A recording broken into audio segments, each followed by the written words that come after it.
और ये अब चला गया। मेरे ख्याल में इसे बन कुक्कड़ या जंगली कुक्कड़ कहते हैं। और वो अंदर ये सब भाग रहे हैं। हेलो दोस्तों, आज मैं काफ़ी वक्फे के बाद ट्रेल पे आया हूँ। लेकिन आज ट्रेल पर मेरा एहसास काफ़ी मुख्तलिफ है। वो इस तरह के, अभी जो ही मैं इस ट्रेल 5 पे चढ़ा हूँ, दाखिल हुआ हूँ, तो हर तरफ से खुशबुएँ फूट रही हैं। यूँ लगता है कि अब स्प्रिंग जो है वो अपने फुल ब्लॉसम पर है। बाहर हर तरफ बाहर के जलवे हैं।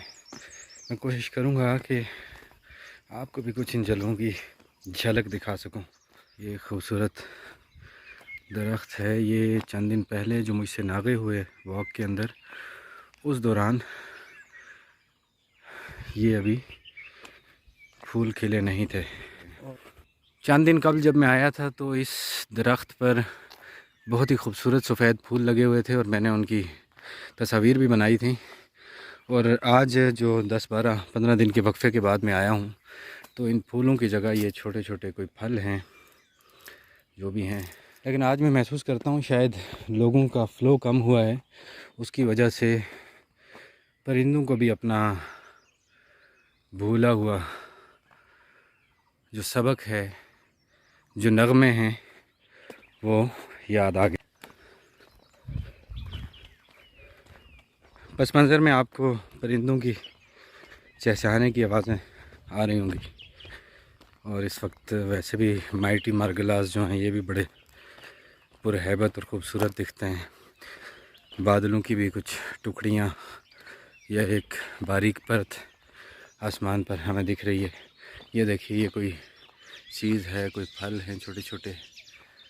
ये भी तकरीबन तैयार हैं, पके हुए हैं। इसका मतलब ये कि मौसम गर्मा में काफ़ी तेज़ रफ्तारी के साथ माहौल को, दरख्तों को, ख़ास तौर पर जिन फलों को पकने के लिए हरारत की ज़रूरत होती है, उन पर काफ़ी असर डाला है।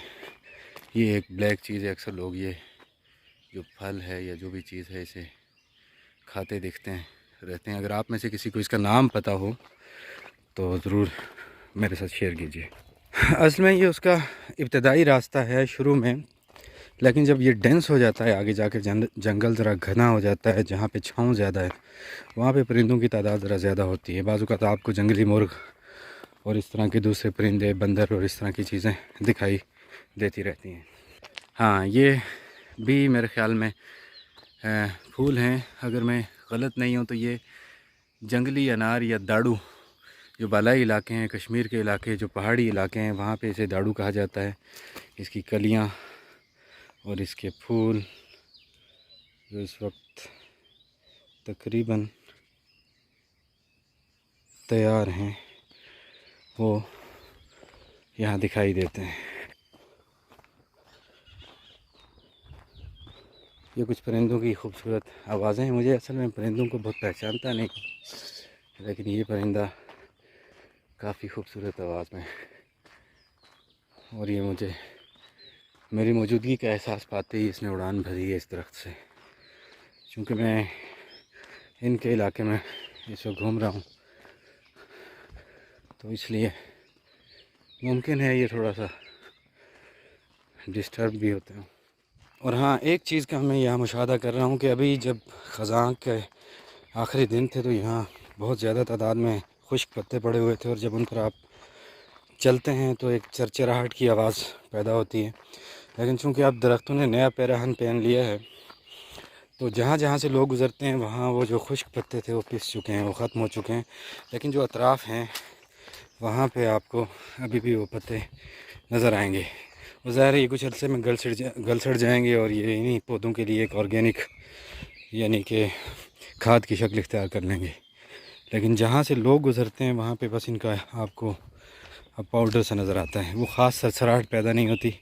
जो देखें अब साइड पे हैं, ये आवाज़ है, ये आवाज़ अब बिल्कुल मेन मरकज़ी रास्ते पे कम सुनने को मिलती है। ये भी काफ़ी अच्छा और बड़ा दरख्त है। पस मंज़र में परिंदों की मौसीकी है, और ये दरख्त है if I am not wrong तो हमारे यहाँ जो मुख्तलिफ़ इलाकों में इसे बड़ कहा जाता है, लेकिन इससे मिलता जुलता मुझे थोड़ा सा मुख्तलिफ भी लग रहा है ये। बहरहाल जो भी है ये बहुत खूब, बहुत बड़ा, और लगता है कि इसकी उम्र भी काफ़ी ज़्यादा होगी। ये देखिए, ये भी एक खूबसूरत मंज़र है। ये ऐसा महसूस होता है कि जब आप ऐसे किसी कुदरती माहौल में जाते हैं, किसी जंगल में या पहाड़ पे या थोड़ा सा इंसानी आबादी से दूर, तो ये परिंदों की आवाज़ें आपके कानों को छूती हुई गुज़रती भीनी भीनी जो हवा है, नथनों से टकराती महकें हैं, ये सब एक थेरापी का काम देती हैं। जैसे हमारी एक मसरूफ़ ज़िंदगी होती है ब्रेड एंड बटर के लिए, तो उसमें से अपने लिए भी कुछ वक्त निकालना चाहिए आदमी को। मेरे साथ यहाँ पे मेरे कुछ दोस्त होते हैं, साथ गपशप भी चलती रहती है और साथ हम वॉक भी कर लेते हैं और ट्रेल पर ज़रा हाइकिंग भी हो जाती है। लेकिन कभी कभी ऐसा होता है कि मैं अकेला होता हूँ, और कभी कभी अकेला होना मुझे अच्छा भी लगता है। लेकिन आज मेरे जहन में अचानक ख़्याल आया कि चूँकि जो मैं ट्रेल पे पहुँचा तो महक सी मेरे नथों से टकराई, तो मैंने कहा कि इस खुशबू के अंदर ज़रा अपने दोस्तों को भी शरीक कर सकूं, मुमकिन है उन तक भी मैं इसका किसी हद तक एहसास पहुंचा सकूं कि ये कितनी अच्छी लगती है, ख़ास तौर पर बाहर के बाद और मौसम गर्मा से थोड़ा सा पहले। बहुत मतलब ये कह सकते हैं हम कि इंसान के दिलो दिमाग को मुअत्तर कर देती है, इंसान को सरशार कर देती है। कहीं कहीं थोड़ी सी चढ़ाई आती है, लेकिन बाज़ जगह तो बहुत ही हार्ड ट्रैक होता है, तो वहाँ तो जाने से मैं अमूमन गुरेज़ करता हूँ या कभी कभार चला जाता हूँ। लेकिन इतनी छोटी मोटी जो डहलवानी जगह हैं उनसे गुज़रना कोई बहुत ज़्यादा मुश्किल नहीं है। और यहाँ से वो सामने ऊपर एक बड़ा पहाड़ और एक गार भी अगर आप देख सकें, और मैं कोशिश करता हूँ कि अगर मैं इसे जूम करके दिखा सकूँ, ये रही।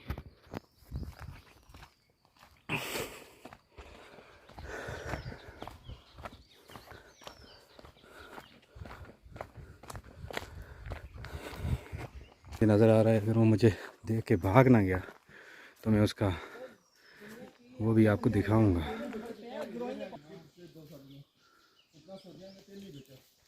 ये रहा। मेरे ख्याल में जो वो परिंदा था ये कोई जंगली मुर्ग था। मुख्तलिफ़ तरह के इनके नाम हैं जो मुझे नहीं आते, लेकिन वो मुझे देख के ज़रा शर्मा सा गया और वो पीछे को एक झाड़ी में निकल गया। कह सकते हैं कि ये माइटी रॉक्स हैं, बड़ी चट्टानें हैं। इनकी अपनी एक इनका अपना एक अपना हुस्न है, एक स्वैग है आप कह सकते हैं। ये देखिए कितनी बड़ी चट्टान, और यहाँ से थोड़ा सा ढलवानी रास्ता।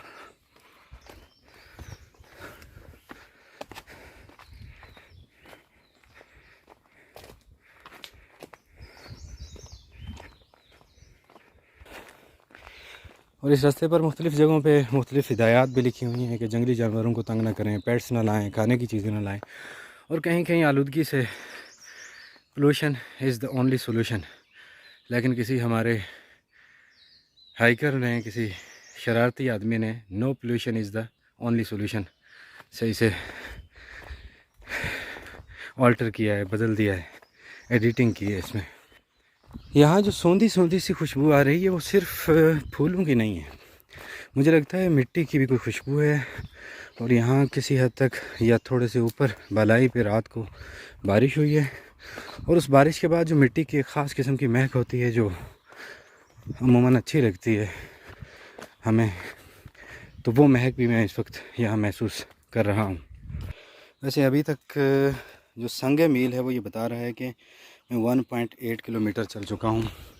और आज मैंने जब आके पार्किंग में रुका तो मैंने जूते भी हाइकिंग के लिए नहीं पहने। मैंने कहा चलें, बहुत दिनों के बाद, नागे के बाद जा रहा हूँ, तो ज़्यादा आगे और ज़्यादा हार्ड ट्रैक पे नहीं जाऊँगा।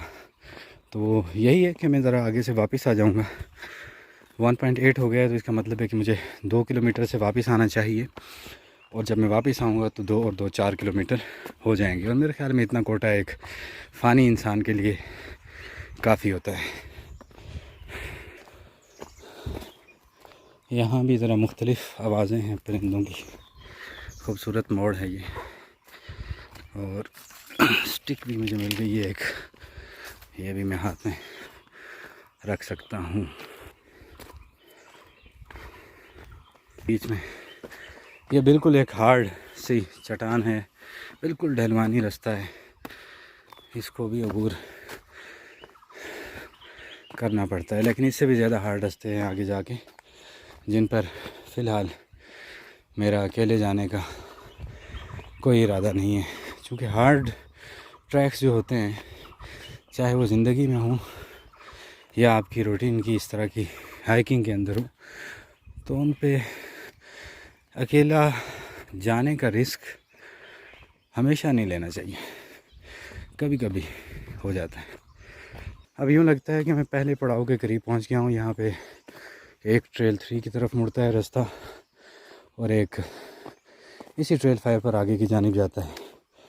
तो हम कह सकते हैं कि ये एक दोराहा है, जहाँ से आपने फ़ैसला करना है कि एक बहुत सख्त रास्ते की तरफ आपने जाना है या निस्बतन उतार चढ़ाव नशेब व फराज वाले रास्ते पर आपने जाना है। यहाँ पानी और बेंच बैठने के लिए, यहाँ पानी बाज़ औक़ात पिया भी जा सकता है। यहाँ पीछे से पानी, कुदरती पानी का छोटा सा चश्मा है, लेकिन ये गर्मी ज़रा सख्त हो तो ये खुश्क भी हो जाता है।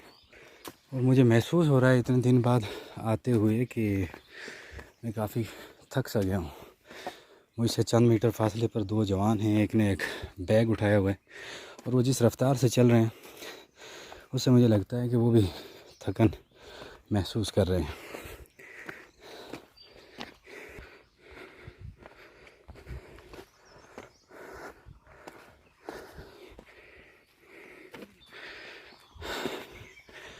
अभी मुझसे इन दोस्तों ने जो यहाँ से गुज़र रहे थे और बहुत ही स्लो रफ्तार से, इन्होंने पूछा कि चश्मा कितना दूर है।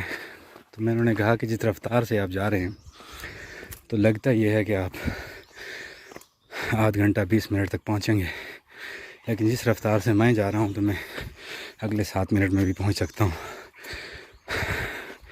लेकिन इतने हार्ड ट्रैक पर चलने का बहरहाल मेरा कोई इरादा नहीं है। मैं बस ज़रा सा आगे से वापस आऊँगा, क्योंकि मुझे ऐसा लगता है कि सांस भी फूल रही है और दिल की धड़कन भी कुछ रफ्तार पकड़ रही है। मैं तकरीबन, मुझे अंदाज़ा है कि कोई 2 किलोमीटर तक ऊपर ट्रेल पे आ चुका हूँ और थकन भी महसूस हो रही है। अब वापसी का सफ़र है और नीचे की जानिब नशेब में उतरना है। तो अगर इस दौरान मुझे कुछ अच्छा मंज़र दिखता है, ख़ास तौर पर ये मंज़र मुझे, ये देखिए, ये जो बेलों की तरह बने हुए दरख्त हैं, बेलें और जालर से लटके हुए हैं दरख्तों के साथ, बड़े अच्छे लगते हैं। ये बिल्कुल इस तरह टुंड मुंड होते हैं जैसे इंसानी ज़िंदगी जो है वो एक जलेबी की तरह पेचीदा सी होती है, कभी कहीं से सीधी और कहीं से बहुत ज़्यादा टेढ़ी मेढ़ी। तो ये इस तरह के जो टुंड मुंड हैं, जो इस तरह के रस्सियों की तरह बल खाते बेल नुमा दरख्त हैं, तो इनको देख के मुझे इंसानी ज़िंदगी का ख़्याल आता है कि वो भी किसी तरह की पेचीदा है।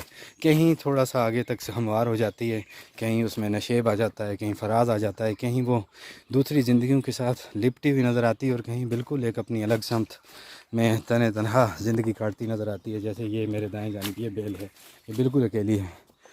तो ज़िंदगी भी जनाबे वाला ऐसे ही है। कुछ पसीना भी आ चुका है, लेकिन बहरहाल यहाँ का मौसम बहुत ज़्यादा इस वक्त गर्म नहीं है।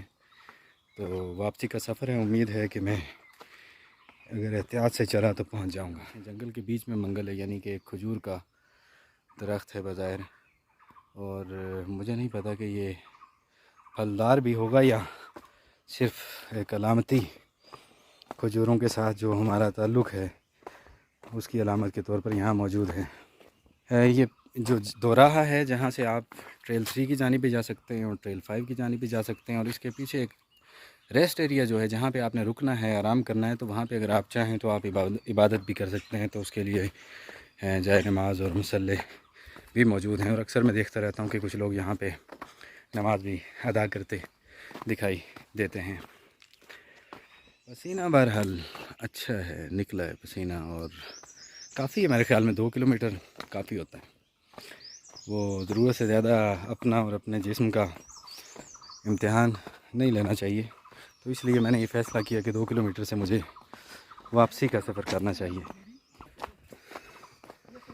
अमूमन बहुत ज़्यादा रश होता है यहाँ पे, लेकिन आज मैं देख रहा हूँ कि तादाद बहुत ज़्यादा नहीं है, निस्बतन मामूल जो है उससे काफ़ी कम है।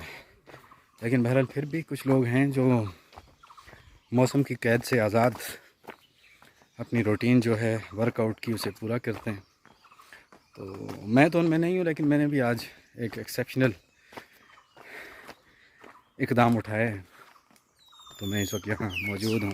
क्या ही खूबसूरत परिंदा, मुझे लगता है कि ये कोयल है जो मेरे पास से आवाज़ लगाती हुई गुजरी है, और ये कोयल ही है। चोंच इसकी ऑरेंज सी है, और बाकी जो इसके पर हैं और जिस्म है वो तकरीबन गहरा सियाह मुझे दिखाई दिया है।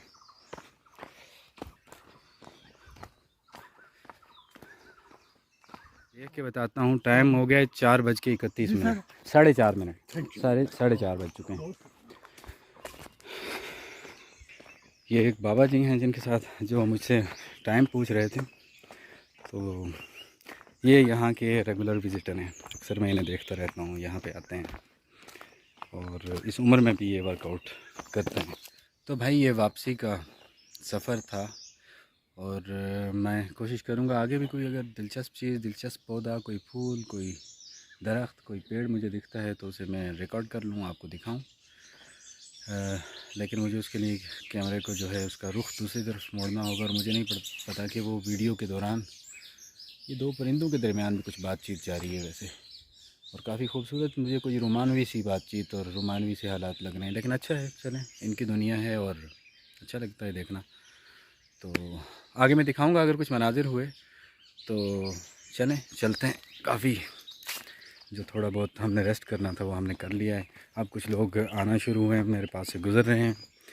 मेरे ख़्याल में मैं ज़रा जल्दी आ जाया था, अब लोग आएंगे ताकि वो जल्दी से अपना वर्कआउट करने के बाद वापस जा सकें।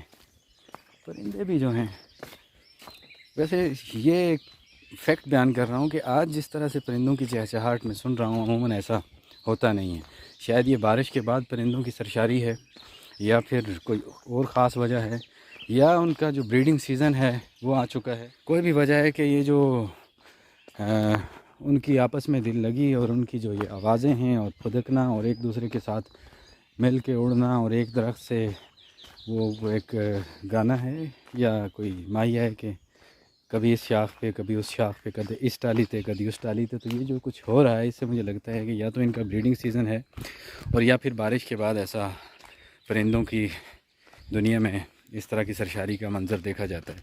लेकिन बहुत ज़्यादा चहचहाहट सुनने को नहीं मिलती। आज ज़रा ज़्यादा मैं महसूस कर रहा हूँ, और मैं खुशी भी महसूस कर रहा हूँ, मुझे अच्छा भी लग रहा है। ये इस परिंदे की आवाज़ भी काफ़ी दिलचस्प है, काफ़ी खूबसूरत है। और अभी मेरे सामने से एक परिंदा उड़ के गया है, शायद वो कहीं दिख जाए। उसके अंदर ग्रीन रेड बल्कि है, और वो खूबसूरत परिंदा अगर मैं आपको दिखा सकूं तो वो उड़ के चला गया है। खूबसूरत परिंदा, और सब्ज़ और सुर्ख और ब्लैक का कॉम्बिनेशन था, और काफ़ी खूबसूरत परिंदा था। लेकिन जब यहाँ के परिंदे महसूस करते हैं कि इस कुराए अर्ज़ के मकीन 2 टांगों वाले हमें ज़्यादा दिलचस्पी लेना शुरू हो गए हैं, तो वो फिर शर्मा जाते हैं और शर्मा के इधर उधर निकल जाते हैं। तो ऐसा ही इस परिंदे के साथ भी। सामने मेरा रास्ता 2 खूबसूरत परिंदे हैं, अगर मैं आपको दिखा सकूं तो ये देखिए, ये खूबसूरत परिंदे जा रहे हैं और बड़े ही सुकून के साथ ये गुज़र गए। लेकिन जब मैं इनके करीब पहुंचूंगा तो मुझे आइडिया नहीं है कि झाड़ियों में कहाँ तक अंदर जा चुके होंगे। मुझे तो कहीं कहीं ये दिखाई दे रहे हैं इस वक्त झाड़ियों में। बल्कि एक और ख़ूबसूरत परिंदा ये सामने आप देख सकते हैं, और ये अब चला गया। मेरे ख्याल में इसे बन कुक्कड़ या जंगली कुक्कड़ कहते हैं, और वो अंदर ये सब भाग रहे हैं। अच्छा है, इनको आज़ादी का या खुले तरीके से आज़ादी के साथ जीने का मौका मिल रहा है। और इस ज़ाहिर है आज़ादी एक बहुत बड़ी ब्लेसिंग है, और चाहे वो इंसान हो या चरिंद परिंद हो, जो भी चीज़ हो, उसे अपनी डोमेन के अंदर जो आज़ादी है उसका मुकम्मल हक़ है। और अच्छा लगता है लोगों को आज़ाद देखते हुए। अब जो परिंदों की आवाज़ें आ रही हैं, ये ज़्यादा, ये देखिए काफ़ी अच्छी आवाज़ें हैं, समात को बहुत भली लगती हैं। गो कि अब मैं अपना जो ये अपनी वॉक है इसे ख़त्म करने वाला हूँ। बिल्कुल जो इसका एंट्रेंस है, जो दाखिली गेट है, मैं उस तक पहुँचने वाला हूँ। लेकिन यहाँ आकर ज़ाहिर खुशबुएँ हैं फूलों की और परिंदों की आवाज़ें हैं। ये पस मंज़र में ये फूल भी कुछ खिले हुए हैं और काफ़ी दिखने में अच्छे दिखते हैं। और एक पेड़ है, और ये मेरे ख़्याल में खजूर का पेड़ है। ये भी दिखने में काफ़ी खूबसूरत दिख रहा है। ये मेरे पस मंज़र में दाईं जानिब अच्छा है ये भी। और लोग भी कुछ आना शुरू हुए हैं। अगर मैं दिखा सकूं आपको आहिस्ता आहिस्ता, जिस जिसको जैसे जैसे फुर्सत मिलती है तो वो आता है। अभी यहाँ पीछे मैंने जो कट लगाया और देखा तो कुछ परिंदे आपस में लड़ झगड़ रहे थे या जो भी था, तो बड़े खूबसूरत परिंदे थे, अच्छे लगते थे देखने में। और इस ट्रैक के बिल्कुल शुरू में एक बहुत ही बड़ा पेड़ है, शायद ये बहुत पुराना पेड़ हो। इस पे लिखा हुआ है डेट्स बैक टू 400 ईयर्स, यानी कि बहुत ही ज़्यादा पुराना दरख्त है ये। इसके बारे में ये मालूमात लिखी हैं। एक कब्रिस्तान भी है छोटा सा, लेकिन ये पेड़ मुझे काफ़ी बड़ा और काफ़ी फैला हुआ दिखाई देता है और काफ़ी ज़बरदस्त है। और अब तकरीबन जो है आज का मेरा ये सफ़र जो है अपने अख्ताम को पहुंचा, और मैं अपने पार्किंग में पहुंच चुका हूं। तो यहाँ से बस मेन गेट जो दाखिली एंट्रेंस है वो मैं आपको दिखाता हूं। ये दाखिली एंट्रेंस है। आज के लिए इतना ही, फिर कभी मिलेंगे। अपना ख्याल रखिएगा। Good bye.